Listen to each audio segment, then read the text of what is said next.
ಈಗ ನಿರ್ಮಾಪಕರಾಗಿ ಮಿಲನಾ ಪ್ರಕಾಶ್ ಅವರೇ ಡೈರೆಕ್ಷನ್ ಮಾಡಿ ಪ್ರೊಡ್ಯೂಸ್ ಮಾಡ್ತಾ ಇರ್ತಕ್ಕಂಥವ್ರು. ಈಗ ಆಲ್ರೆಡಿ ಕೋಟ್ಯಾಂತರ ರೂಪಾಯಿ ಇನ್ವೆಸ್ಟ್ ಮಾಡಿದ್ದಾರೆ, ಒಂದು ಶೆಡ್ಯೂಲ್ ಏನೋ ಶೂಟ್ ಮಾಡಿದ್ದಾರೆ, ಇವ್ರಿಗೂ ಹ್ಯೂಜ್ ರೆಮ್ಯುನರೇಷನ್ ಬೇರೆ ಕೊಟ್ಟಿದ್ದಾರೆ. ಅವ್ರದ್ದು ಒಂದು ಸಿನಿಮಾ ಅತಂತ್ರದಲ್ಲಿದೆ, devil cinema. Sir devil cinema heavy expectation cinema, ತುಂಬ ಚೆನ್ನಾಗಿ. Prakash is very good director, ಎರಡನೇ ಮಾತಿಲ್ಲ, ತುಂಬ ಚೆನ್ನಾಗಿದೆ. ನೋಡಿ, ಈ ಥರ ಒಂದು ಘಟನೆ ಆಗಬಾರ್ದು ಆಗಿದೆ. ಇಲ್ಲಿ ಯಾರು ತಪ್ಪು ಯಾರು ಸರಿ ಅಂತ ಹೇಳೋಕ್ಕಲ್ಲ. ಅತಿ ಶೀಘ್ರದಲ್ಲಿ ಬಂದಾಗ ಏನು ಇವತ್ತಿದೆ ಕ್ರೇಜ್, ಇದು ಡಬ್ಬಲ್ ಇರುತ್ತೆ 100%. ನಾನು ಹೇಳ್ತೀನಿ ಇವತ್ತೇನು ದರ್ಶನ್ದೇನು ವ್ಯಾಪಾರ ಇದೆ, ಇದ್ರ 1.5 ವ್ಯಾಪಾರ ಮಾಡ್ತಾರೆ ಅವ್ರು ಪ್ರೊಡ್ಯೂಸರ್ ಅಂತ ಹೇಳಿ ಪ್ರಕಾಶ್. ಕೇಸ್ ಅವರು ಆರೋಪಿ ಸ್ಥಾನದಿಂದ ಅಪರಾಧಿ ಅಂತ ಪ್ರೂವ್ ಆಗಿ ಏನು ಅದಕ್ಕೆ ಆಗ್ಬೇಕಾದಂತ ಶಿಕ್ಷೆ ಅನುಭವಿಸಿ ಹೊರಗಡೆ ಬಂದ್ರು, ಇದೇ ಕ್ರೇಜ್ ಇರುತ್ತೆ. ಇದೇ ಸರ್ ಅವ್ರು ದರ್ಶನ್ ಅವರು ನೀವು ಬರೀ ಆರೋಪಿ ಅಂತ ಕೆಲವು ಮಾಧ್ಯಮಗಳ ಮುಖಾಂತರ ಅವ್ರು ಅದು ಅಂತಾರೆ. ಕೆಲವ್ರು ನಾನು ಕೇಳ್ದಾಗಿಲ್ಲ, ಅವ್ರು A7 ಇತ್ತಂತೆ, A2 ಕೊಟ್ರಂತೆ, ಕೆಲವ್ರು ಹಿಂಗೆಲ್ಲ ಹೇಳ್ತಾರೆ. ಸರ್ ದರ್ಶನ್ ಅವ್ರು ಬೇಕು ಅಂತ ಕೆಲವ್ರು ಮಾಡ್ಬಿಟ್ಟವ್ರೆ, ಈ ಥರ ಮಾಡಿ ನಾವು ಯಾವುದು ನೋಡಿದ್ವಲ್ಲ, ಕಣ್ಣ ನಮ್ಮ ನೋಡಿರ್ಬೇಕು ನಾವು ನೋಡಿ. ಆಮೇಲೆ ದರ್ಶನ್ ಅವ್ರು ಬಂದಾಗ ಏನೋ ಬೈದು ಒಂದು ಏಟು ಹೊಡೆದ್ಬಿಟ್ಟು ಕಳಿಸ್ಬಿಟ್ಟವ್ರೆ, ಊಟ ಗಿಟ ಮಾಡಿಸಿ ಕಳ್ಸೋದಾರೆ. ಅದಕ್ಕೆ ಯಾರು ಮಾಡಿದ್ರು ಏನು ಅಂತ ಗೊತ್ತಿಲ್ಲ. ನಾವು ಅವ್ರ ಹಾಂ ಅದು ಅಲ್ಲ ನಾವು ಹೇಳೋಕ್ಕಲ್ಲ.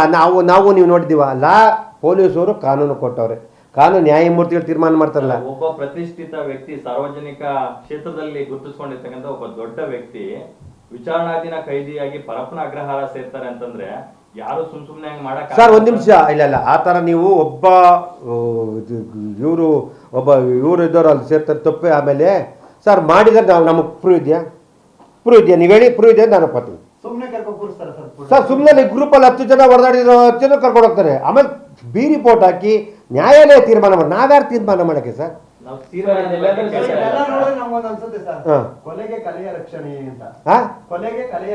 ಅದು ತಾವು ತಮ್ಮ ಅನಿಸಿಕೆಗಳು ಇರ್ತದೆ, ನಮ್ಮ ತಮ್ಮ ಅನಿಸಿಕೆಗಳು ಏನೇನು ಒಬ್ಬೊಬ್ರು ಗೊತ್ತೆ. ಯಾಕಂದ್ರೆ ಇವತ್ತು ಈಗ ನೀವು ದರ್ಶನ್ ಅವರಿಗೆ ಅಡ್ವಾನ್ಸ್ ಕೊಟ್ಟಿರ್ತಕ್ಕಂಥ ಒಬ್ಬ ನಿರ್ಮಾಪಕರಾಗಿ ನೀವು ದರ್ಶನ್ ಫೇವರೇ ಮಾತಾಡ್ತೀರಿ.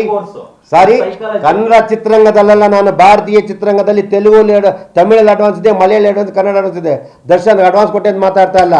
ನಾನು ನ್ಯಾಯಸ್ಥಾನದಲ್ಲಿ ನನಗೆ ಗೊತ್ತಿದ್ದು ಮಾತಾಡ್ತಿದ್ದೀನಿ. ನಾನು 100% ನ್ಯಾಯ ಒದಗಿಸ್ಕೊಡ್ತದೆ. ದರ್ಶನ್ ಅವ್ರು ಬಂದ್ರೆ ಒದಗಿಸಲ್ಲ ನೀವು ಅನ್ಕೋತೀರಾ? ಇಲ್ಲ, ತುಂಬಾ ಇಲ್ಲ ಸರ್. ಸರ್ ಇವತ್ತು ನಿನ್ನೆ ಯಾವುದೋ ಸತ್ಸಂಗದಲ್ಲಿ 106 ಜನ ಸತ್ತೋಗ್ಬಿಟ್ರು. ಈಗ ಅವ್ರನ್ನೆಲ್ಲ ಬದುಕಿಸಕ್ಕಾಗುತ್ತಾ ಸರ್? ಸರ್ ತಪ್ಪು ನೋಡಿ, ಇಲ್ಲಿ ತಪ್ಪಾಗಿಲ್ಲ ಅಂತ ಹೇಳ್ತಾ ಇಲ್ಲ, ನಾವು ನೋಡಿಲ್ಲ. ಅಲ್ಲಿ ಯಾರು ಮಾಡೋದು ಗೊತ್ತಿಲ್ಲ. ಸತ್ಸಂಗ 305 ಜನ ಕಾಲ್ ತುಂಬ ಸತ್ತೋಗ್ಬಿಟ್ರು. ಆಮೇಲೆ ಬಸ್ಸನ್ನು ಸತ್ತು, ಅದು ಅನ್ಯಾಸ್ಬಿಟ್ರಿ ಸರ್. ಸಿಎಂ ಅವ್ರ ಕಾನೂನು ಪ್ರಕಾರ ಹೇಳ್ತಾರೆ, ನಾವು ನೋಡಿದೀವ ಮೇಡಮ್. ನಾವು ಮಾತಾಡಿಲ್ಲ, ನಾವು ಒಬ್ಬರ ಬಗ್ಗೆ ಮಾತಾಡ್ಬೇಕಾದ್ರೆ ದಯವಿಟ್ಟು ನಿಮ್ಮ ಉದ್ದೇಶ ಕೋರ್ಟ್ಗೆ ಸಬ್ಮಿಟ್ ಮಾಡ್ತಾರೆ. ನಿಮ್ಗೆ ಗಮನಕ್ಕೆ ಇಲ್ಲ ಅಂದ್ರೆ ಬೇಕಾದ್ರೆ ಕಳಿಸ್ಕೊಡ್ತೀನಿ, ಆಮೇಲೆ ನೋಡಿ ಅದನ್ನ ರಿಮೈಂಡ್ ಕಾಪಿನ. ಆ ಕಾಪಿಯಲ್ಲಿ ಪೊಲೀಸ್ನವರು ಮೆನ್ಷನ್ ಮಾಡಿರುವಂತ ಅಂಶಗಳು ನಿಮ್ಗೆ ಗಮನಕ್ಕೆ ಇದೆಯಾ ಸರ್? ಸರ್ ನಾವು ನಿಮ್ಮಷ್ಟು ಸರ್ ಸೆಕ್ಷನ್ ಎಷ್ಟು ಬೇಕಾಗ್ತದೆ ಸರ್, ನ್ಯಾಯಮೂರ್ತಿಗಳಿದ್ದಾರೆ ಸರ್. ಸರ್ ಇವ್ರು ಹಾಕೋತಕ್ಕ ನ್ಯಾಯಮೂರ್ತಿಗಳೆಲ್ಲ ಶಿಕ್ಷಣ ಕೊಡಕ್ಕಾಗಲ್ಲ ಸರ್. ನ್ಯಾಯಾಲಯ ತೀರ್ಮಾನ ತಗೊಳ್ತದೆ. ನ್ಯಾಯಾಲಯ ಯಾವ್ದು ಒಳ್ಳೇದು ಯಾವ್ದು ಕೆಟ್ಟದ್ದು ಏನು ಮಾಡ್ಬೇಕು ಅಂತ ಹೇಳ್ತಾರೆ ಸರ್. ಇಲ್ಲಿ ಸರ್ ಕಾನೂನು ದಯವಿಟ್ಟು ಶಿಕ್ಷೆ ಮಾಡುತ್ತೆ. ತಪ್ಪು ಮಾಡಿದವ್ರಿಗೆ ಎರಡನೇ ಮಾತಿಲ್ಲ, ಶಿಕ್ಷೆ ಆಗಲ್ಲ ಅಂತ. ಶಿಕ್ಷೆ ಆಗುತ್ತೆ ಅಂದ್ರೆ ನೀವು ಯಾರು ತೊತ್ತೋದ್ರಿಗೂ ದಯವಿಟ್ಟು ಒಳ್ಳೇದಾಗುತ್ತೆ ಮಾಡಬೇಕು. ಅವ್ರ ಮನೆ ಸರ್ ಮೊನ್ನೆ ಯಾರು ಹೇಳಿದ್ರು ಒಂದು ಮಾತು, ದರ್ಶನ್ನು ಮಗು ತಗೊಂಡು ಹೋದ ತಕ್ಷಣ ತಪ್ಕೊಂಡು, ಹೌದು ಸ್ವಂತ ಮಗ ಹೋದಾಗ ಇನ್ನೊಬ್ಬ ಮಗು ಗರ್ಭಿಣಿ ಇದೆ ಅಂತೆ. ಅದೇ ಮಾತಾಡ್ತಾರಲ್ಲ ಅವರು ಅದೇ ಥರ ನಡ್ಕೋಬೇಕು. ಯಾರೋ ಮಾತಾಡೋದು ತನ್ನ ಹೆಂಡತಿದ್ದಾಗ ಇನ್ನೊಬ್ಬ ತಪ್ಕೊಂಡು ಕೂತಿರ್ತಿಲ್ಲ, ಅದು ತಪ್ಪಲ್ವಾ? ಇವರೊಬ್ಬರೇ ಮಾಡಿ ತಪ್ಪು ಎಲ್ಲರಿಂದಾಗುತ್ತೆ. ಅದರಿಂದ ದಯವಿಟ್ಟು ಅದನ್ನು ನಾವು ಕಣ್ಣಲ್ಲಿ ನೋಡಿದ್ರೆ ಮಾತಾಡಬಾರ್ದು. ನಾವೇನೇ ಮಾಡಬೇಕು ಕಾನೂನು ಚೌಕಟ್ಟಲ್ಲಿ ದಾಖಲೆ ಇದ್ದರೆ ಮಾತ್ರ. ನ್ಯಾಯಾಲಯಕ್ಕೆ ಏನು ಬೇಕು? ದಾಖಲೆ ಬೇಕು.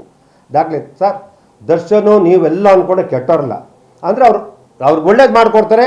ಒಳ್ಳೇದು ಮಾಡಿದ್ದಾರೆ ಚಿತ್ರರಂಗಕ್ಕೆ ತುಂಬ. 50 ಲಕ್ಷ ಯಾರ ನೀವಂತ ಸರ್ ನಿಮ್ಮನ್ನು ಕೆಲವರು ಹೇಳ್ತಾವ್ರೆ ದರ್ಶನ ಗಂಗಾ ಬರ್ತದೆ, ಶಿಕ್ಷಾ ಬರ್ತದೆ.